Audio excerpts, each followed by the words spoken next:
I think we're in for a violent couple of years. It's an ungovernable city.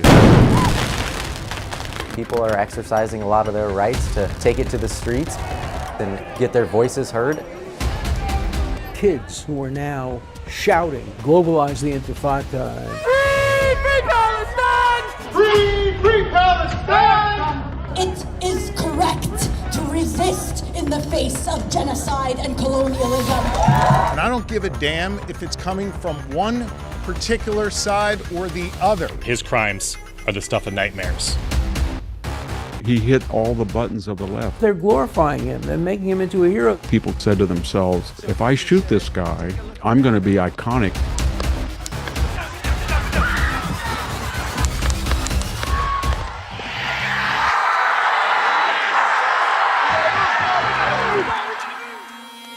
When these protests started, and you started to see people taking over intersections, blocking 101, defacing buildings, looting stores, you could see that they were doing so on the prompt or the expectation that the city either wouldn't or couldn't do anything, and they were correct. The reality is when you get a big group of people, there's going to be a certain segment of those that are not satisfied with the peaceful protest, that they mean it, that they want their voices to be heard, and when they feel like they aren't, they're going to escalate their means. This violence that I've seen is disgusting. It's escalated now since the beginning of this incident. People that are causing the problem are professional agitators, they're insurrectionists, they're bad people, they should be in jail.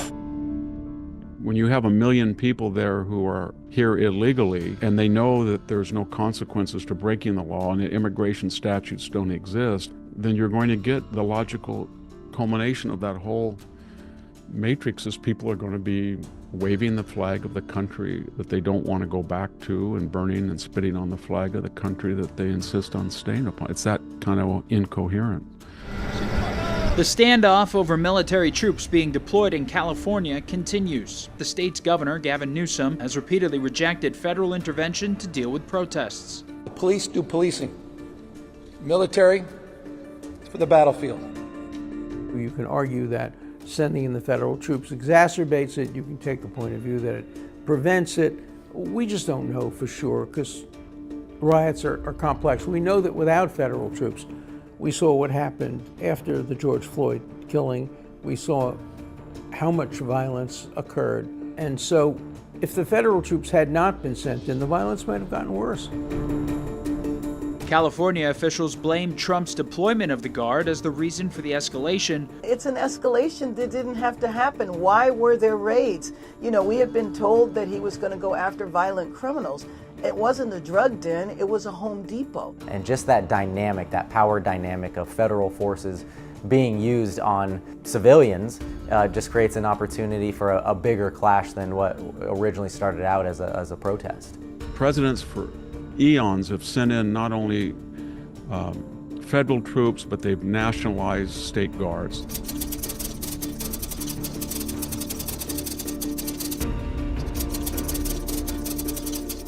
So that's what George Wallace stood in 1962 in the door of the University of Alabama and said segregation forever, et cetera, and JFK said, you know what, I had just nationalized the National Guard of Alabama. It happens all the time. We have a president who pushes the executive power to the limits of the Constitution.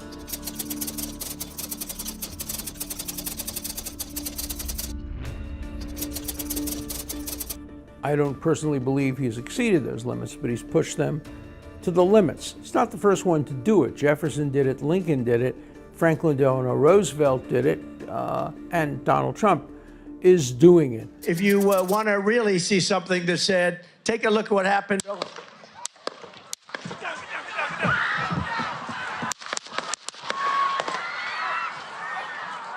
Trump speaking at that rally, shot in the right ear. The shooter, as well as at least one bystander, are dead. The two attempts on President Trump could easily have been prevented, both instances of complete, total incompetence on the part of the Secret Service. Another attempted assassination on the life of former President Trump. 58-year-old Ryan Wesley Routh, he's suspected of hiding in the bushes behind a fence at Trump's private golf course, armed with a high-powered rifle. There was a general climate in the country that Donald Trump was Hitler, that he was a fascist, that he was Mussolini. It is clear from John Kelly's words that Donald Trump is someone who, I quote, certainly falls into the general definition of fascist. And it just lowered the bar of what was acceptable. And a lot of people came out of the woodwork and said to themselves, if I shoot this guy, I'm going to be iconic. I'm going to be remembered forever as a hero. The Network Contagion Research Institute surveyed residents. The results found support for political violence against President Trump is growing, specifically within segments of the U.S. public. I know people on Martha's Vineyard, who, if they had the opportunity to kill Donald Trump, probably would. They think he's Hitler. He brings out the worst in people, but I think that President Trump is probably the most divisive president in modern history. People who like him very, very strongly, and people who dislike him very strongly, and that raises the odds on presidential assassination attempts. 38% of total respondents said it would be somewhat justified to murder President Trump. Also 31% saying the exact same thing about Elon Musk. But for those self-identifying in that left group, those numbers grew to 48% and then also 55% respectively. That's way too many. I mean, when you get that type of response of any type of political murder being justified.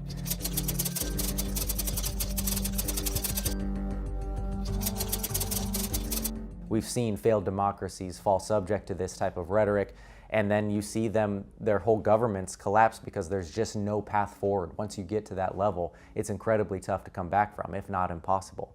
But the reasons for why we see that are decades in the making. We have siloed ourselves on almost every single political front, even if we don't think of them as political fronts. People are scared. They really are scared. There are people who honestly believe we're heading toward tyranny. There are people who are just deeply offended. They just hate the guy's guts. And there are people who just are irrational. They hear the word Trump and they can't see straight. Daryl Paulson, a political expert, tells us violence breeds violence, and that's exactly what's happening across the nation. It gets worse and worse unless there are people who come out and say, enough is enough. And when people on one side see people on the other side take violent action, then it will feel like everything is fair game. Speaker Melissa and her husband Mark were shot and killed early this morning in what appears to be a politically motivated assassination. The suspect has been identified as 57-year-old Vance Luther Bolter. It is no exaggeration to say that his crimes are the stuff of nightmares. Investigators now say these haunting surveillance images you see behind me here show the murder suspect wearing a mask, police-style badge, and tactical vest as he approached the front door of Minnesota Democratic State Senator John Hoffman. Belter is accused of shooting and wounding Hoffman and his wife shortly before he shot and killed State Representative Melissa Hortman and her husband. A separate search of Bolter's vehicle uncovered a manifesto which included a hit list of people with ties to abortion rights and about 70 names of mostly Democratic politicians, reportedly including Governor Walz, Congresswoman Ilhan Omar, and U.S. Senator Tina Smith. The 57-year-old now faces both federal and state murder charges tonight. All of these people have personal upheavals, they're mentally disturbed, their life doesn't go the way, they have a megalomaniac, narcissistic expectations of themselves, and when they don't, and he was in financial trouble, he was all over the map occupationally, he was mentally disturbed. We attribute mental health issues to many terrorists and many people who are assassins. The same thing was true of almost all presidential assassins, because we don't want to admit that maybe they had a political reason for doing it. I do think there's parameters like this, and within these parameters there's legitimate and often hyped disagreement, rhetoric, and then outside the parameters there's what I'd call the 2 or 3% of people who are mentally unstable. And they look at this interior field and then they intrude sometimes and they mimic or they pick up different themes and they act on it. But it doesn't mean that they are reflecting that movement itself. Except on one condition: if you lower the bar of acceptability, if you take a particular person and from the mainstream inside, it matters who says it. Donald Trump is increasingly unhinged and unstable. We must be stronger, more determined, and more committed to saving America than the MAGA Republicans are destroying America. Political leaders should be held to a higher standard. Academic leaders, judicial leaders, all leaders, media leaders should be held to a higher standard. They should understand that they have followers, and their followers will sometimes misinterpret what they are saying, or will sometimes correctly interpret what they were saying. MAGA Republicans do not respect the Constitution. They do not believe in the rule of law. They do not recognize the will of the people. We pledge to you that we will root out the communists, Marxists, fascists, and the radical left thugs that live like vermin within the confines of our country. When we see this reflected not only in the rhetoric of the president, obviously, but in leaders of both parties, when you start to see the other side as the enemy, the opposition, calling them scum, it dehumanizes these people. They embrace anger. They thrive on chaos. They live not in the light of truth, but in the shadow of lies. The real threat is not from the radical right. The real threat is from the radical left. And it's growing every day, every single day. Donald Trump and the MAGA Republicans represent an extremism that threatens the very foundations of our republic. The threat from outside forces is far less sinister, dangerous, and grave than the threat from within. Our threat is from within.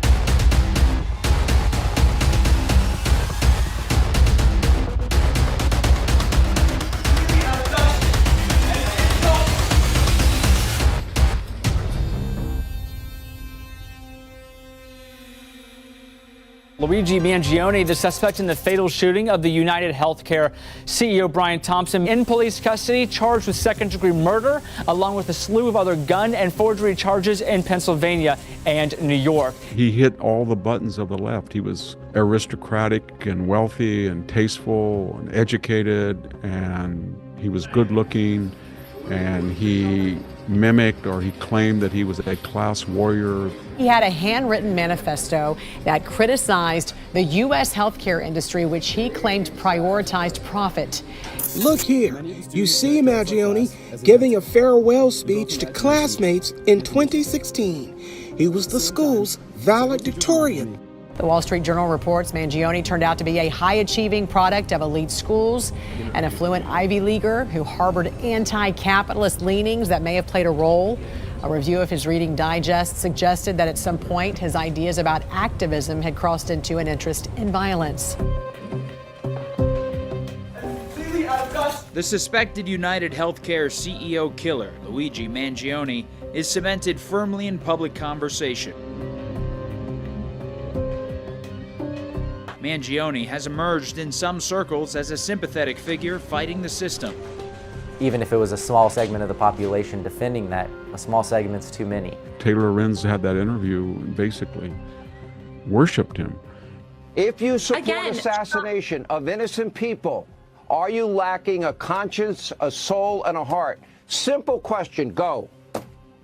I believe that the assassination of innocent people, if we want to talk about the assassination of innocent people, I believe that the tens of thousands of Americans that die each year because of the lack of health insurance, that is, to me, a violence in itself. That is assassination. The people that say, oh, you can't go around killing people in cold-blooded murder should probably take a look in the mirror. The health insurance industry is oppressive to people.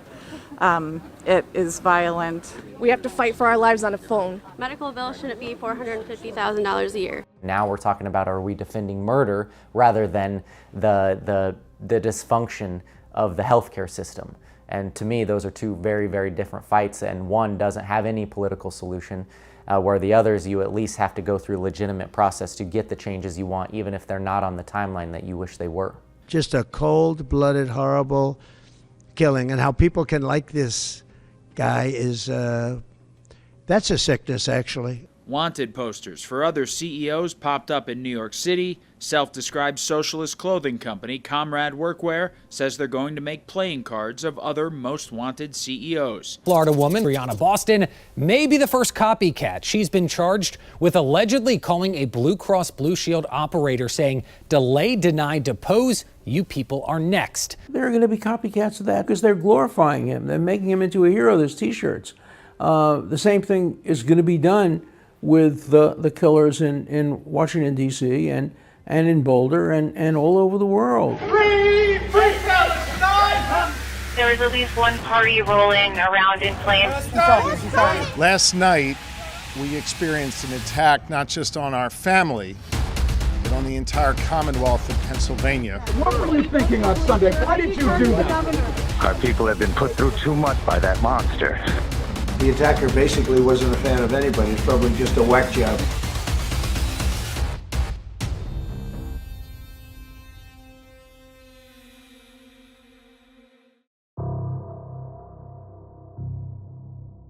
Last night, we experienced an attack not just on our family, but on the entire Commonwealth of Pennsylvania. Terrifying moments for Pennsylvania Governor Josh Shapiro, his wife, and their 4 kids, and several family members as well. He and his family were forced to leave their home in the overnight hours after an arson attack. That fire attack happening just hours after a Passover dinner. The suspect has been identified as 38-year-old Cody Balmer. What were you thinking on Sunday? Why did you do that? Police affidavit says Balmer said he harbored hatred for Shapiro and that he, quote, would have beaten the governor with a hammer if he had encountered him. If this individual was trying to deter me from doing my job as your governor, rest assured I will find a way to work even harder. The accused here, Cody Balmer, told 911 operators that he targeted the governor in part because of Shapiro's views on the war in Gaza. 911, what's the address of the emergency?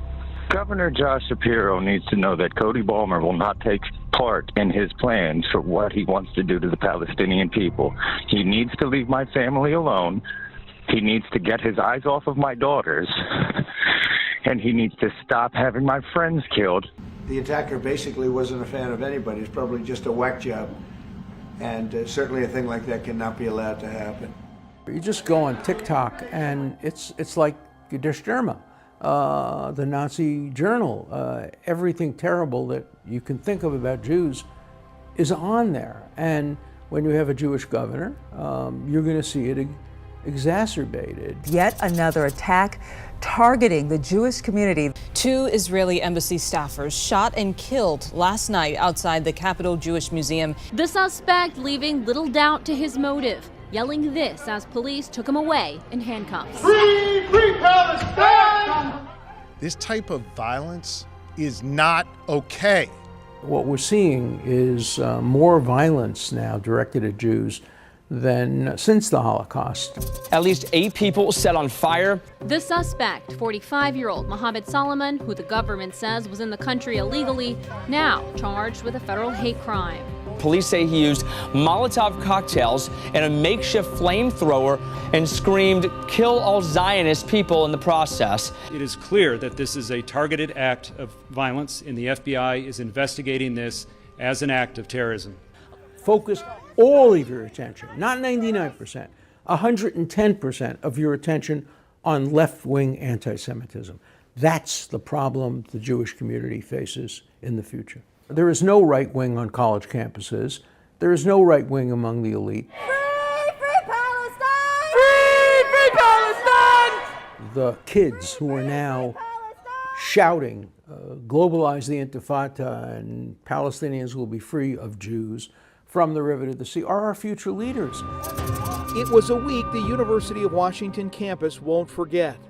A pro-Palestinian protest group stormed a building, set fires, and kept control of a part of campus until police moved in and arrested more than 30 people. The university says the damage is over $1 million. It is correct to resist in the face of genocide and colonialism. On October 7th, planted the seeds of revolution in the oppressed and toiling masses of the world. Intersectionality is a fake academic discipline that basically says the world is divided into two groups, oppressors and oppressed, and Jews are the oppressors.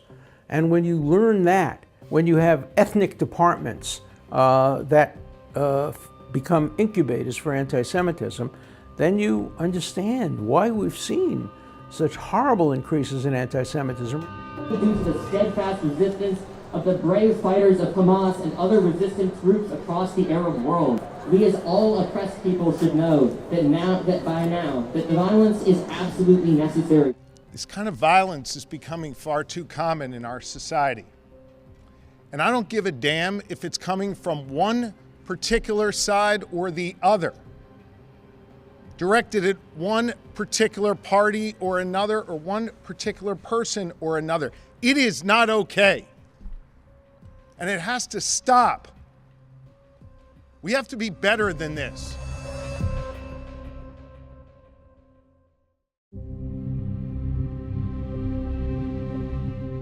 We all say everybody has to tone down the rhetoric, and that's true, but there was a political consensus on left and right that you could disagree, but there was the interest of the United States. The United States is changing demographically. We've never had in our history 16% of the population foreign-born, or 55 million people. And that comes at a time when nobody believes in civic education or the melting pot. And the result is that we haven't got people on the same page. This is much worse than the Vietnam craziness. I was involved in the Vietnam War. I was a strong opponent of the war. I defended many people. But I also realized that some of my own clients, Cathy Boudin, turned from being a protester to being a murderer. The line is not difficult. If you believe that the government is doing something horrible, horrible, horrible, that the president is Hitler, the line between nonviolent protests to violent protests to picking up a gun or a bomb is one that's easily crossed for some people. If we were having this conversation in 1971, there was a major terrorist act about every 2 days. But we didn't have this hair trigger 200 million people connected to each other with Facebook or Snapchat or all of these, Twitter, all of this, X. Social media is the Wild West, and framers of the First Amendment had no idea how social media should be dealt with. We have to be very concerned about the misuses of the social media, misuses of the video and artificial intelligence to create fake scenarios that might incentivize violence. We need to remember that if we want it to be different, then we are the consumer. They give us what they want, the same way that the bartender gives us exactly what we order. They don't just randomly tell us what to drink. And to me, a lot of this blame of social media is like blaming the bartender for the hangover that we asked for. Is the alcohol to blame? Yeah, at some level, but we're the ones ordering it too.